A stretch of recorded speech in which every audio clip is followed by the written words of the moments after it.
반갑습니다. 이상원 교수입니다. 오늘은 갈라디아서 강의 18번째 시간 제13장 사랑과 성령 안에 있는 율법이라는 주제로 갈라디아서 5장 13절에서 18절 말씀을 살펴보도록 하겠습니다. 이 문단은 두 개의 작은 소주제 문단으로 구성되어 있는데, 먼저 5장 13절에서 15절까지는 사랑으로 섬기는 성도의 삶에 대해서 이야기하고 있고, 5장 16절에서 18절까지는 성령의 능력으로 실천하는 성도의 삶에 대해서 말하고 있습니다.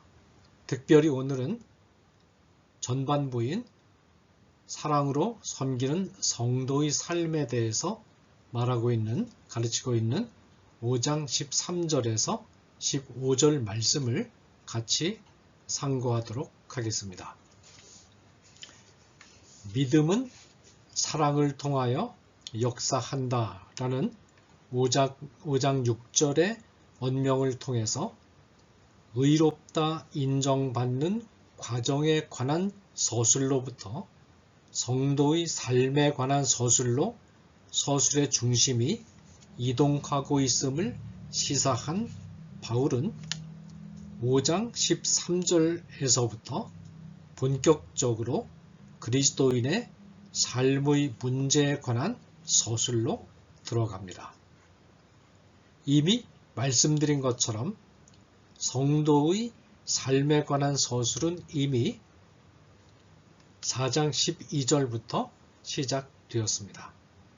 그러나 4장 12절에서 5장 12절까지는 하나님을 향한 태도 곧 구원의 지식에 있어서 바른 관계 설정을 권고하는 내용을 담고 있습니다. 이제 5장 13절부터는 인간과 인간의 바른 관계 설정을 다루는 성도의 삶의 문제를 다루기 시작합니다. 바울은 지금까지 하나님 앞에서 의롭다는 선언을 받는 것은 율법을 행한 업적이나 공로가 전혀 개입되지 않고 오직 그리스도를 믿는 믿음을 통하여 은혜로 이루어진다는 점을 힘주어 일관성 있게 강조해 왔습니다. 믿음을 통하여 의롭다함을 받는 길을 강조할 때 바울은 다만 성도가 거듭나는 처음의 순간에 율법을 행한 결과가 아무런 역할을 하지 못한다고 말한 것인데, 이와 같은 바울의 말을 듣고 바울의 대적들은 바울이 율법, 곧 행위의 중요성을 무시한다고 비판했습니다. 이들은 율법을 행하는 것을 칭의의 조건의 자리에까지 높여주지 않으면 필연적으로 자유방임주의에 빠진다고 걱정했습니다. 이것은 물론 바울이 전한 복음에 대한 중대한 오해입니다. 그런데 여기서 중요한 것은 이런 오해를 받을 정도로 믿음을 통한 칭의를 철저하게 강조해야 복음을 바르게 전하는 것이라는 점입니다. 복음 전도자들이 이와 같은 오해를 받을 것이라는 점을 의식한 나머지 그리스도의 구속 사역의 충분성에 조금이라도 손상을 가한다면 바울이 그렇게 염려에 마지 않았던 다른 복음을 전하는 결과를 초래하게 됩니다. 바울은 이런 오해를 예상하면서 칭의를 받은 이후의 율법의 역할, 나아가서는 성도의 삶 또는 성화에 대하여 상당한 지면을 할애해서 서술합니다. 바울은 어느 순간에도 성도들이 율법 그 자체로부터 해방되었다는 말을 한 일이 없습니다.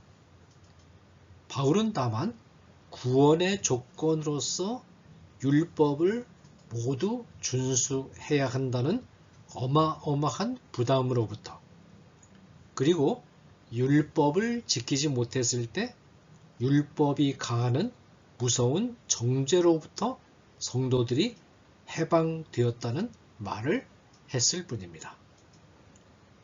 구원받은 성도들도 율법을 지켜야 합니다. 그러나 이제 율법을 지킨 결과로 의롭다함을 받거나 정죄를 받아야 한다는 부담을 가지고 율법을 행할 필요는 없습니다. 물론 율법을 지키지 못하고 성도다운 삶을 살지 못하는 경우에 성도들은 하나님으로부터 책망을 받습니다. 그러나 그것은 이미 구원을 얻은 자들을 훈련하기 위한 징계이지 결코 정죄는 아닙니다. 아버지가 못난 자식을 징계한다고 해서 그 아들의 신분을 박탈하는 것은 아닙니다. 아버지가 정말 화가 나고 괘씸해서 너는 이제부터는 내 아들이 아니야 라고 말했다고 해서 아들이 아들의 신분을 박탈당하는 것이 아닙니다. 아들의 행동이 너무나 아들답지 못하다는 아버지의 뜻을 회화적으로 표현한 것일 뿐입니다. 그러면 무엇이 달라졌습니까? 똑같이 율법을 지키면서도 이제는 율법을 지키는 동기와 목적과 방법이 달라졌습니다. 이전에는 의롭다는 인정을 받아야만 한다는 강박관념에 사로잡혀서 율법을 지켰습니다.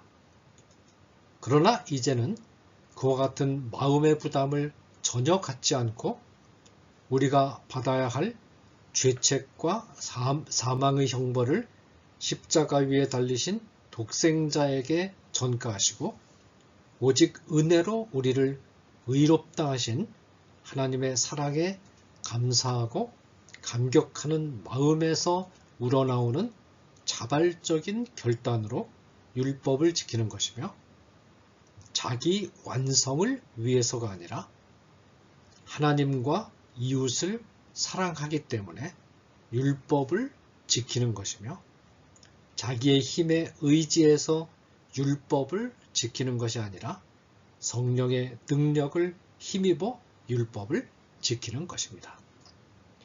이처럼 달라진 율법 행함의 동기, 목적, 방법론을 우리는 5장 13절에서 18절까지에서 만날 수 있습니다.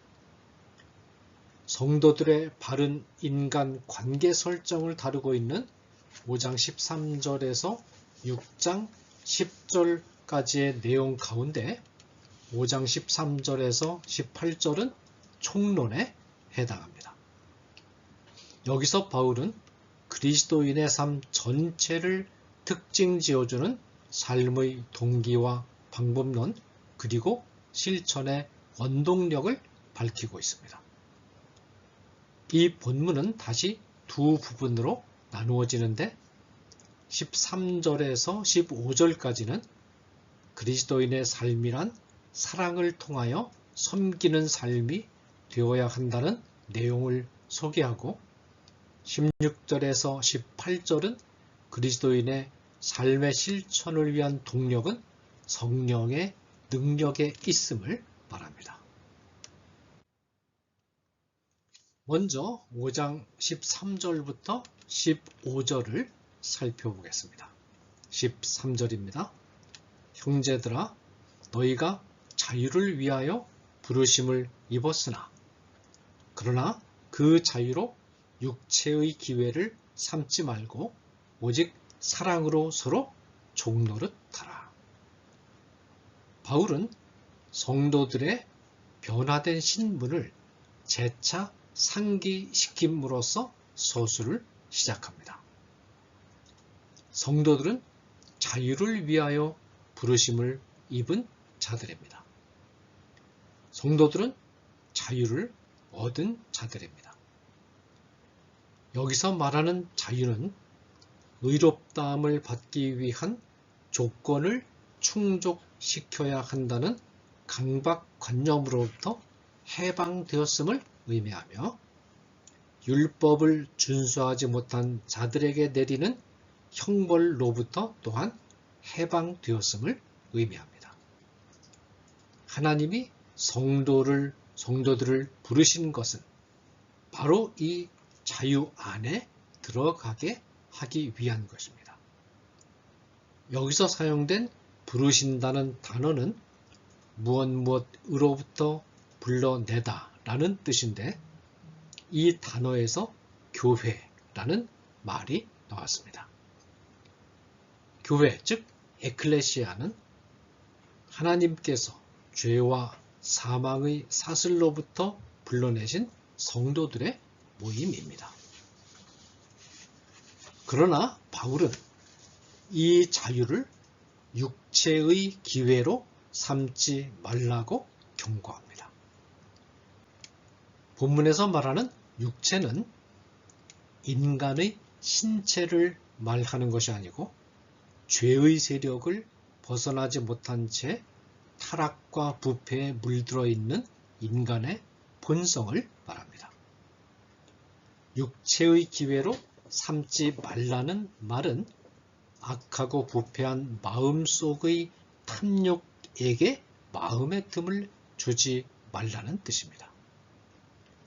바울이 죄의 기원으로서의 육체를 말할 때 육체는 몸을 말하는 것이 아니라 언제나 사람의 마음을 말하고 있다는 점을 기억하는 것은 대단히 중요합니다. 바울은 결코 인간의 신체가 악하다는 희랍적 이원론을 말한 일이 없습니다. 바울은 악은 언제나 인간의 마음에서 나온다는 입장을 일관성 있게 견지합니다. 성도는 그리스도를 구주로 영접함으로써 속사람이 거듭났으나 겉사람에는 여전히 죄의 세력이 강하게 남아있는 자들입니다. 겉사람의 차원에 여전히 남아있는 죄의 세력은 끊임없이 성도들을 괴롭힙니다. 이 죄의 세력은 의롭다함을 얻기 위한 조건으로 율법을 행하지 않아도 된다는 점과 율법을 범했다 하더라도 정죄를 받지 않는다는 점을 일종의 작전 기지로 활용합니다. 기회라는 단어는 군사 용어에서 온 말로서 공격을 위한 작전 기지 또는 산악 등반을 할 때 정상에 오르기 위하여 마련된 베이스 캠프와 같은 것을 뜻합니다. 죄의 세력은 성도들을 자유방임주의로 끌어가려고 시도합니다. 죄의 세력에 사로잡힌 인간의 본성은 구원은 따놓은 당상이고 율법을 행해도 구원을 좌우하지 못하고 율법을 행하지 않아도 구원을 좌우하지 못하니 율법을 행하고 행하지 않는 것은 그렇게 중요한 것이 아니라는 은밀한 생각을 주입시킵니다. 이 생각은 집요하게 성도들을 괴롭힙니다. 죄악된 본성이 가해오는 이 유혹은 성도들이 하나님으로부터 의롭다함을 받고 난 직후부터 집요하게 찾아오기 시작하여 성도들이 이 세상을 살아가는 동안 평생 계속됩니다. 바울은 이 유혹에 굴복하지 말 것을 단호하게 명령합니다. 타락한 본성을 이용하는 죄의 유혹에 우리가 얻은 자유를 작전 기지로 제공하지 말라는 것입니다. 소극적인 의미에서 볼 때 성화는 이 유혹에 넘어가지 않기 위하여 싸우는 과정이라고 정의할 수 있습니다. 그러나 우리가 한 가지 분명히 해야 할 것은 이와 같은 유혹을 염려한 나머지 율법을 행하는 것을 또다시 구원의 조건으로 편입시킨다든지 율법을 지키지 못했을 경우에 또다시 율법의 정죄 아래 들어가게 된다고 말하려는 시도가 등장하는데 율법주의로 회귀하려는 이와 같은 시도를 해서는 안 된다는 것입니다. 소극적인 의미에서 성도의 삶이 무엇인가를 말한 바울은 계속해서 적극적인 의미에서 성도의 삶을 말합니다. 오직 사랑으로 서로 종노릇하라.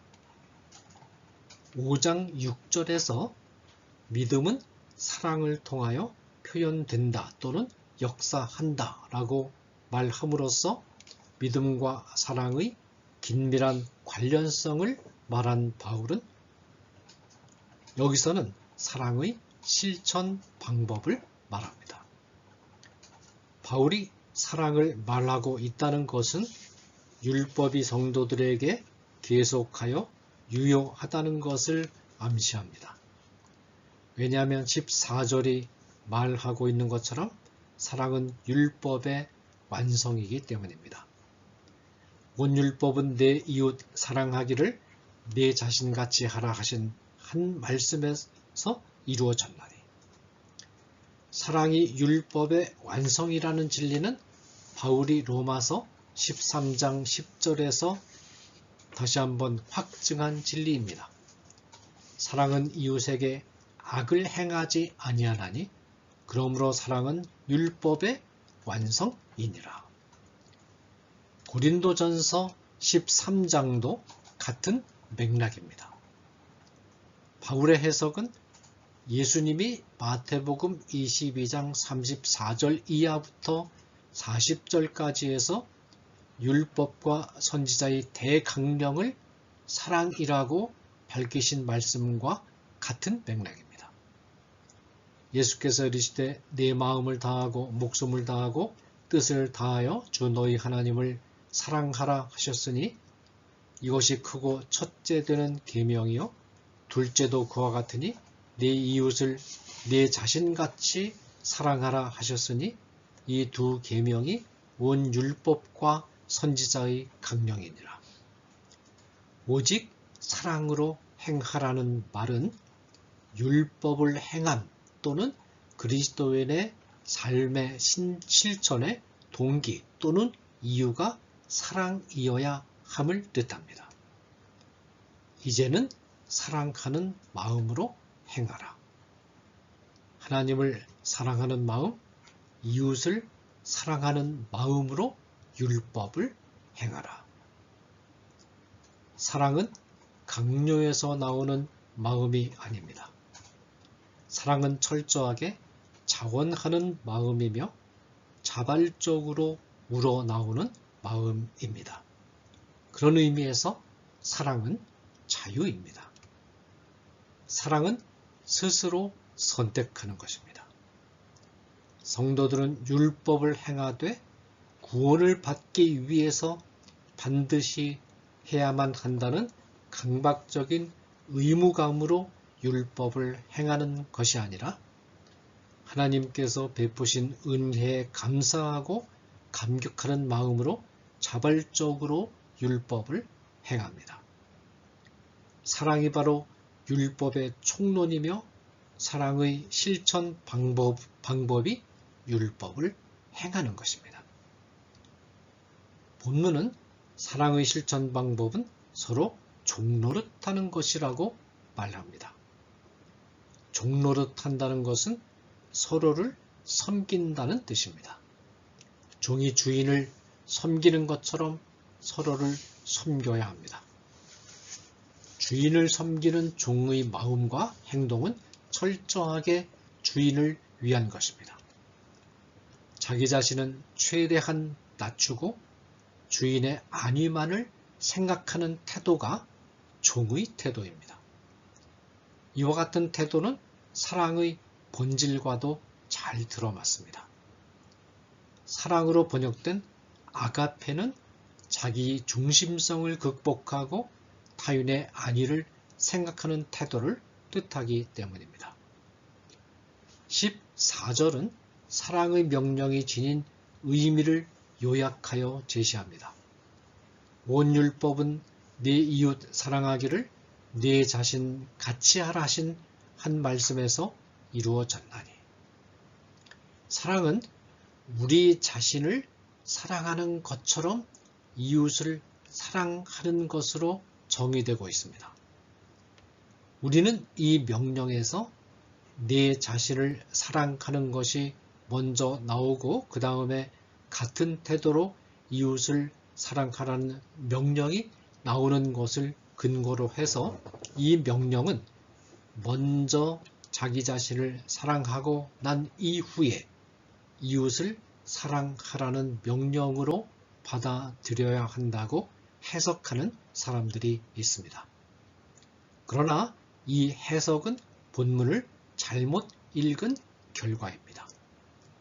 이 강령 안에는 자기를 사랑하라는 명령이 들어있지 않습니다. 사람이 자기를 사랑하는 것은 본능적이고 생득적인 태도로서 구태여 명령할 필요가 없는 것입니다. 인간은 자연적으로 자기를 사랑하게 되어 있습니다. 본능적으로 인간은 자기 중심적인 존재입니다. 인간은 너무나도 철저하게 자기를 사랑하고 자기 사랑을 완성하기 위해서 모든 수단을 동원하는 존재입니다.